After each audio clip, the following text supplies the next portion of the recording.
Hello, ladies and gentlemen. Welcome in to the Last Dance podcast. I'm John Vicari alongside Tyler Hartman and Tom Leuthner. All three of us are college sophomores at respected schools. Tyler at Pace, Tom at Adelphi University, and myself at Ithaca College. And really three kids who have nothing to do in quarantine and want to talk about what's sweeping the nation right now, and that's The Last Dance on ESPN. It got 6.2 million viewers, at least for episode 1. And then decreased a bit in episode 2. But one of the highest rated things since quarantine has started. And guys, it was awesome. Give me your first, really your takeaway or something you learned from the first 2 episodes. I mean, the first thing, as soon as I went into it, the first thing Michael Jordan said was people are going to look at me as an asshole after watching this. So going into it, I sort of thought that it was all going to be about bashing Michael Jordan and the bad things he did. And right away, I started thinking, okay, everything's going to be against Michael Jordan. He's going to be a terrible person. They're going to say why he's not the best player. And I think out of the whole thing, after the first 2 episodes, the one big thing I took out is that Scottie Pippen is more of an asshole than Michael Jordan is. I think that he was cocky, even his rookie year when he came in saying he was better than Michael Jordan. As a rookie, it's hard to say that for any player. And I think that's the big thing I took out was how big of an asshole Scottie Pippen was. Yeah, I thought it was great too. I couldn't wait till next Sunday. I think the biggest thing I took away was I didn't know how Jordan and really everyone on the team hated Krause that much, but they were showing how they make fun of him in the locker room. I had no idea about all that, making fun of how he's short and fat, and also how Scottie was so underpaid. I didn't realize that either, at least with the Bulls. And it shows you too that even through poor management like the Knicks are experiencing currently, the Chicago Bulls, through poor management, won 6 titles, and you could say what you want about Jerry Krause. Obviously, he put the talent together, but really not a player's GM. So it was interesting to see that perspective from 3 people who did not live through it. So the documentary opens up really just focusing on the situation at hand, the 90s and Jerry Krause, and really the end of, or the soon-be end, last season of Michael Jordan and this Bulls dynasty. But before it goes in-depth on that, it goes back to his college days. And I think it's really interesting, at least we thought it was very interesting, or the best part of episode 1, because we're all in college. And really, Jordan was a basic college kid. He had to ask his mom for money, didn't have an office campus job. North Carolina obviously wasn't paying him, so he got money that way. What were your takeaways from his college experience? And something I learned, I thought he was there all 4 years. He only played 2 and then jumped to the league. Yeah, and I also didn't know that he played 2 years there. But what made me laugh was the story with his mom, because he's such a typical college kid. Obviously he's asking for stamps and to throw some money in his bank account because it's $20. And I sort of felt the bank account situation on a personal level being away at school. But the one big thing I took away from the whole college, when they talked about the college situation, was his story with James Worthy, and how James Worthy said he was dripping sweat coming off the court. And he said, I'm obviously better than Michael Jordan at the time. And I get pushed from behind. He said, all right, let's go play a one-on-one. And right there, I took away, that's the quote-unquote Mamba mentality before the Mamba came out with Kobe Bryant. And I don't think anybody saw that in Jordan as much as they did in Kobe. You see all these videos of Kobe shooting around after, a game, and nobody talks about these stories like what Jordan did with James Worthy. So I found that really interesting. Yeah, the first thing I thought of, too, was that he definitely wasn't getting paid when he talked about that story with his mom. It made me think of that. And then also, they were talking about his development from year to year. He really got better. Like they said, at first he wasn't the Michael Jordan he was when he was with the Bulls. So that development was really cool. And also how he almost came back for that next season. He really liked playing in college. It wasn't like today where it's one and done for every single player. And I think that was another thing with sorry to interrupt you, with the James Worthy story. James Worthy said, he goes, I was better than Michael Jordan for 2 weeks. And, I found that really funny because it showed progression. And even the coaches were saying they'd never seen anybody work as hard as Michael Jordan. And the first thing he said was, I worked as hard as any other kid. The coach goes, exactly. You want to be better than everybody, but you're saying you work as hard as every other kid, I think that really put something in his brain that he has to work double the amount everybody else does to be the player he did. Yeah, it was definitely prevalent that you knew Jordan had a work ethic. Obviously, he had God-given talent, but he worked on it. He wasn't a stud in high school. The famous story that he didn't make his varsity team as I believe it was a junior, at least in what the documentary said, and he worked his way up. And even in North Carolina, he wasn't the best player on the team. He wasn't Zion, where they knew, he was obviously heavily recruited, but he had really no hype coming into college, and then right away dominated, won a championship, played another year, went far, and throughout it developed into what would be the best NBA or arguably the best NBA player of all time. We'll flip to episode 2 and Scottie Pippen's college journey. Scottie Pippen, definitely different for Scottie Pippen. He came up a little short, which I think me and Tyler could definitely gravitate to. He was a guy not gifted with hype, but gifted in terms of passion for basketball. Grew up in a relatively poor neighborhood, had a lot of siblings, and had to deal with a dad that was in a difficult situation and his brother who was paralyzed at a young age. So, even though Jordan's childhood wasn't the easiest, it doesn't compare in comparison to what Scottie Pippen had to deal as a youngster. Yeah, I think that's one thing with Scottie is, learning his background, not knowing it before the documentary. I guess where his attitude comes from, it's because he had a lot to prove.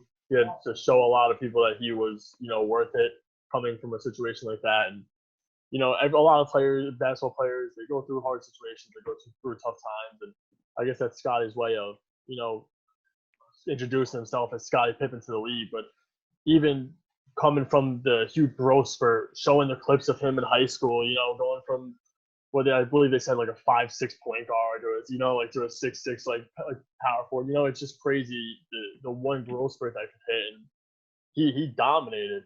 I mean, if you watch those clips in the second episode, he was dominating. The amount of blocks, the amount of dunks. He was one of the maybe best high school players of the time. Yeah, I thought also, like, similar to Jordan, that development in college they talked about. He went from, I think he was like the equipment manager maybe, to top 5 pick. And I thought that was, similar to Jordan, how like nowadays a player like that, when they're like, a teenager, that they're destined to be the next great player. But back then, I don't know, it wasn't like that, and there was a lot more guys that kind of came out of nowhere to shock people and be good. Yeah, and he wasn't just the equipment manager at, some big ACC school, some Big East school. He went to Central Arkansas, which, I'll admit, I didn't even know was a college that carried a basketball program. It was NAIA at the time. Not sure if it is now, but started from the bottom and got to where he was, and, came in with a bit of a chip on his shoulder. And I think unlike Michael Jordan, which they explained in the documentary, where Jordan came in, it was a clubhouse or a locker room that really was full of veterans that weren't setting the right example, but Jordan knew, to put his head on a swivel and just work. For Scottie, when he came into the league, he was hazed by who we know, Charles Oakley, and he had a tough time because he was coming into a situation in which Jordan was there, Oakley was there. They were veterans who did the right thing and set a precedent, and it wasn't maybe as easy an environment as Jordan had coming into Chicago. So, yeah. And I was sorry. Go ahead, Ryan. Go ahead. I was gonna say I was really shocked about that story Jordan told about the hotel room. I didn't really know about that with, how the team was. They're all, doing drugs, and I guess that's why they weren't a great team at the time. Yeah, and I mean, you after the whole like Scottie Pippen situation, watching that episode, you could almost blame the downfall after a while of the Bulls organization on Scottie Pippen and Jerry Krause, obviously. And I think it's just funny because Scottie Pippen, he came in as maybe the best second-hand player to any NBA player in the world. I mean, he's the best two-man to any All-Star, to any Hall of Famer that we have ever known, besides maybe D. Wade and LeBron. And, it's funny how he went from being one of the top players on the Bulls right away and staying at that top position to maybe bringing the entire organization down.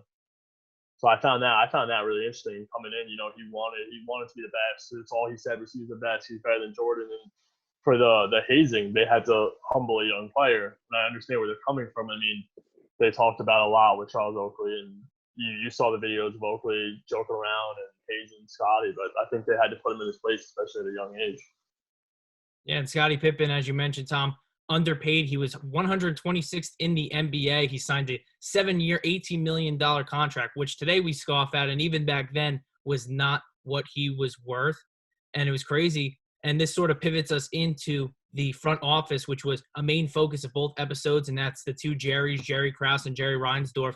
Reinsdorf, the owner, and Krause, the general manager.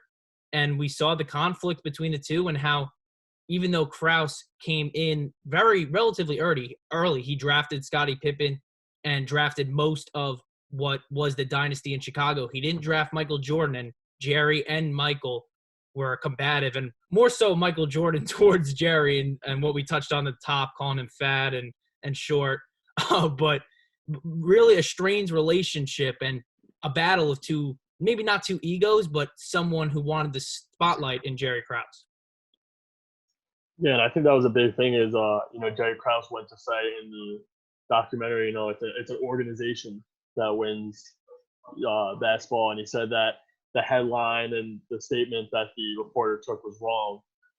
I believe that was Jerry Krause, if Yes. I'm correct. Yeah, okay. Yeah. So, and he says, oh, he was wrong by not putting one word in, and that changed the whole situation. And you could believe him, you could not believe him, but him saying something like that with a player like Michael Jordan and a player like Scottie Pippen on your team, I think that he's completely wrong. If he did say what the reporter said he said, I think that he's completely wrong, and it just showed that the chemistry between him and the players, and even him and Phil Jackson after a while, as you see in the documentary, it was terrible. And that's not what helps an organization out. The fact that he wanted to get rid of Phil.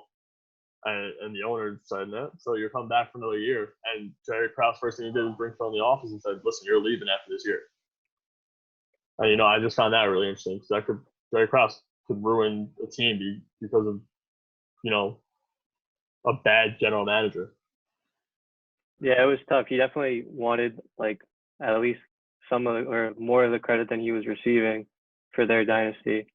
He felt, which is true, that the players and coaches got most of the credit, which is probably fair. Yeah, something we have rarely talked about, Tom, you mentioned it in your dialogue there, and that's Phil Jackson. 11 rings, 6 of them with Chicago, the head coach of this Chicago Bulls dynasty, and maybe not the appearances he made in episode 1, but was definitely a focal point of episode 2 and took some stances when talking with the film crew about his opinions on things. Obviously didn't argue with Jerry Krause as much, but they had a strange relationship, and took Scottie Pippen's side in terms of the contract holdout that started the 1997 into 98 season. I want to get both of your thoughts. Do you think Scottie Pippen was what Jordan said, a selfish player, or hey, he's got to get his money, he knows what he's worth, he's not the 126th, most valuable player in the NBA. He's maybe arguably top 5 at the time, some would argue top 2. So do you think that he should have played the season and then if he wanted to leave, which he eventually did to Portland, get your money, or hold out and hope Chicago gives you what you're worth? See, I think Scottie sort of put that title on NBA players and maybe athletes in a whole with they play for the money. Obviously you could see a player like Michael Jordan who took a contract that he deserved, and Scottie may not have done that. And again, that's a decision that was on him. He took a bad contract, and as a young player, you're just thinking, okay, this is what I'm going to take, whatever. But for him to do something like that is such a selfish move, I believe, because you could easily have won another championship with that team. You play out. He easily said, I could play out this season.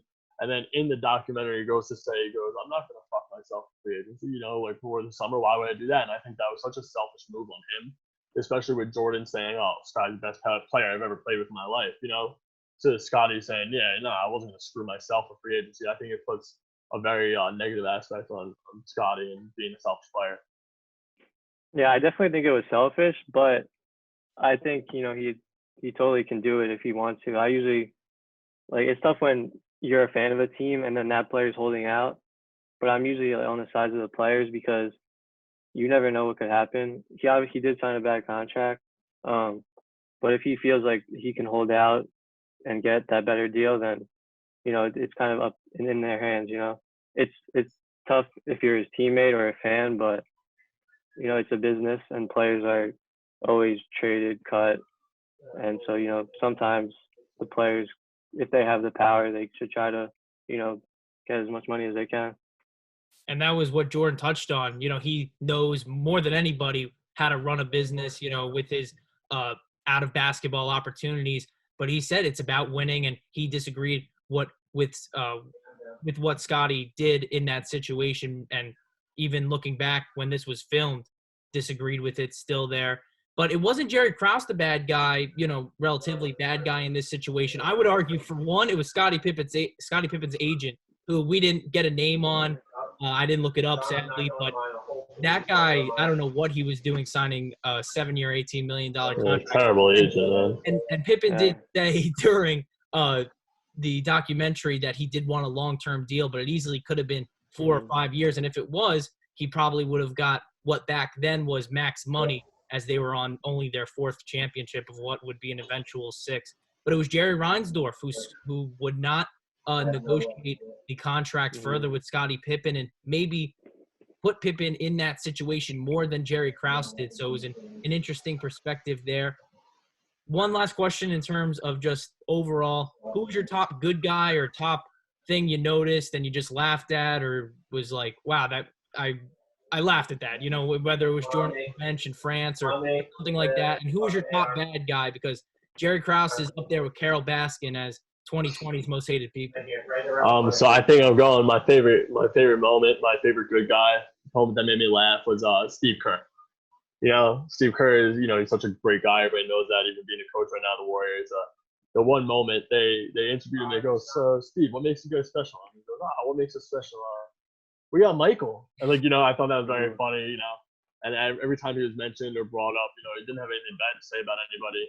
He was just saying how special the team was. And I think my biggest bad guy coming out of this is Scottie Pippen, man. I think that, nobody sees behind closed doors what happens in the NBA, and nobody understands the attitude that he had, just to go back and forth of him and Jordan being interviewed in this documentary, and Jordan being, "Oh yeah, Scottie's the best player I've ever played with," and Scottie saying, "Oh yeah, no, I was better than Jordan." It just shows how different people they are, and the reason that people consider Michael the best player of all time, I don't think they consider Scottie, is because of situations like that, and just quotes like that, and seeing something that bad, that of an attitude, just how you are as a person. You could easily go and say, Michael Jordan is the best player in the world. I'm so glad I was playing with him, but instead he's saying, "Oh yeah, I was better than Michael." So I think that's why I'm gonna take Scottie as bad guy. And my biggest bad guy was Krause, whether he is or not, but at least how they made him out to look. He was my biggest bad guy. And the funny moment that I liked was when they were talking about the series against the Celtics, and they mentioned Rick Carlisle, and they showed the audio from the broadcast, and he said that he wants his mama. I thought that was funny. And also, yeah, I also just liked how they showed after Jordan was drafted, they showed a little clip of Clyde Frazier and Mark Eaton, both saying how they didn't think Jordan would be able to carry a team because he's not a big man. He's not 7 foot tall, so he wouldn't be able to carry a team. Thought that was funny. Real quick, JV, it was Mark Eaton, right? It wasn't Rick Smith that said it? I think it was Mark Eaton. Okay, yeah. So, I found that funny too. I was actually talking to another friend of ours, Nick, and I was saying, it's funny that a player like Mark Eaton, who's 7'5", is talking about how Jordan's not big enough to carry a team. He's only 6'6", and I just thought to myself, knowing who Mark Eaton is, knowing he's one of the best defensive centers ever played the game, and knowing that he's 7'5", to interview a player like that and ask if Jordan is big enough to carry a team and be good at that time, to ask a 7'5" player that, I thought was pretty funny. Yeah, no, it was definitely a funny moment. Just seeing everyone, being wrong, and Jordan being drafted number 2 was something that sort of slipped my mind. I guess I thought he was number 1, but in that 1985 draft was Sam Bowie, which was definitely interesting. He was actually 3rd. Hakeem Olajuwon was number 1, and Sam Bowie number 2. So Jordan the 3rd, pick in that draft, which is crazy looking back on now. My top bad guy in the documentary, the first 2 episodes so far, I agree with Tyler, was Jerry Krause. He just came off as a guy that you don't like. He came off like another owner in pro basketball today. Not going to name names, James Dolan, but Qatar Jimmy. But he not a player's GM, and the guy in that situation shouldn't seek the spotlight. And at least what I interpreted from that documentary, he did. And my the top moment, we're going back to that Celtics Bulls series. Bill Walton. I just love Bill Walton. And he's just like, oh, I'm not gonna cover Jordan. No, and he fouls out.